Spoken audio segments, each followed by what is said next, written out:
में शामिल हुए। वहां से गांधी जी के साथ उन्होंने राजनीतिक क्षेत्र में पदार्पण किया और लगातार वो उनके साथ होने वाले मूवमेंट्स में शामिल रहे।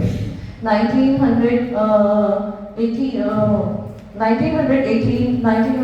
में खिलाफत आंदोलन शुरू हुआ, 1920 में असहयोग आंदोलन चलाया गया, तो वो गांधी जी के साथ ही रहे।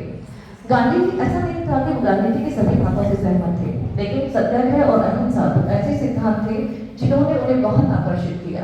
असहयोग आंदोलन में जब गवर्नमेंट के साथ असहयोग की बात आई तो उस दौरान वल्लभ भाई पटेल ने अपनी बैरिस्ट्री छोड़ी, वकालत छोड़ी, ठीक है, और जो वो वेस्टर्न पहनावा पहनते थे और जो उनके आचार विचार थे उन सबको भी उन्होंने त्याग दिया और पूर्ण रूप से देसी पहनावा और देसी विचार में रंग उन्होंने राजनीतिक आंदोलन में लगातार गांधी जी के साथ भागीदारी करते हुए वो आगे बढ़े।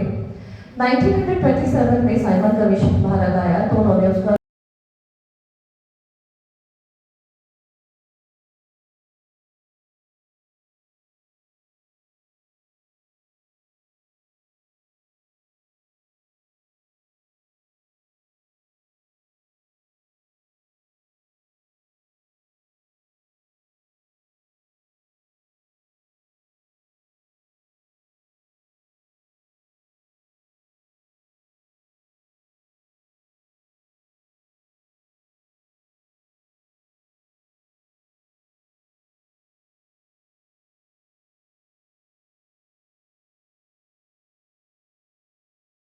वाले कहा जाता है कि जब वो बोलते थे तो उनके विरोधी पस्त हो जाते थे।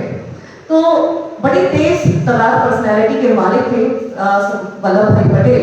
तो जब उन्होंने वकालत शुरू की, स्पेशली फौजदारी की उन्होंने वकालत शुरू की, तो वो बड़े फेमस हुए और लोगों में उनका रुतबा बन गया, काफी नाम उनका गुजरात में जो है लोग जानने लगे।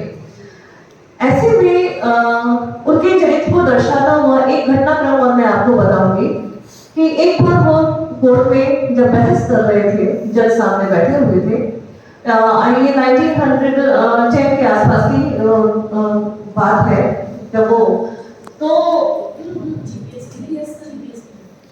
हुआ क्या कि एक आदमी आया और उन्होंने बीच बहस में उनको एक पर्ची दी। उस पर्ची को उन्होंने देखा, थोड़ी देर के लिए रुके और फिर उस पर्ची को अपनी जेब में डाल दिया और फिर से बहस करने लगे। बहुत महत्वपूर्ण बहस चल रही थी और उनका जो क्लाइंट था, अगर वो उस केस में हार जाते तो उसको फांसी की सजा हो जाती। ऐसे में जब उनकी बहस खत्म हुई और जो निर्णय आया तो उनके फेवर में आया, वो केस जीत गए थे। बाहर निकलते समय उनके साथियों ने पूछा कि वल्लभ भाई, जब आप बहस कर रहे थे तो किसी ने आपको एक पर्ची ला कर दी थी, उसमें क्या लिखा हुआ था? उन्होंने कहा उस पर्ची में लिखा था कि मेरी पत्नी का देहांत हो गया। तो उन्होंने कहा इतनी बड़ी सूचना के बाद आप बिना विचलित हुए बहस कैसे कर रहे थे? तो उन्होंने कहा कि मेरी पत्नी का तो देहांत हो चुका था, लेकिन अगर मैं ये बहस बीच में छोड़कर चला जाता तो शायद मेरे क्लाइंट का भी देहांत हो जाता, उसको फांसी की सजा हो सकती थी और उसकी मृत्यु हो जाती, तो मैं अपने कर्तव्य को कैसे छोड़ सकता था?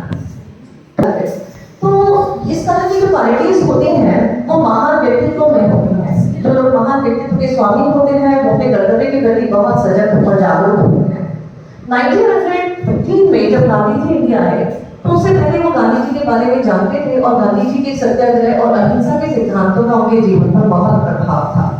तो जब गांधी जी भारत में आए और उन्होंने यहाँ पर प्रारंभिक राजनीति में जो है अपने कदम रखे, तो कुछ एक दो आंदोलन हुए, जैसे खेड़ा आंदोलन जो कि गुजरात से संबंधित है, बड़ा फेमस हुआ, किसानों का आंदोलन था।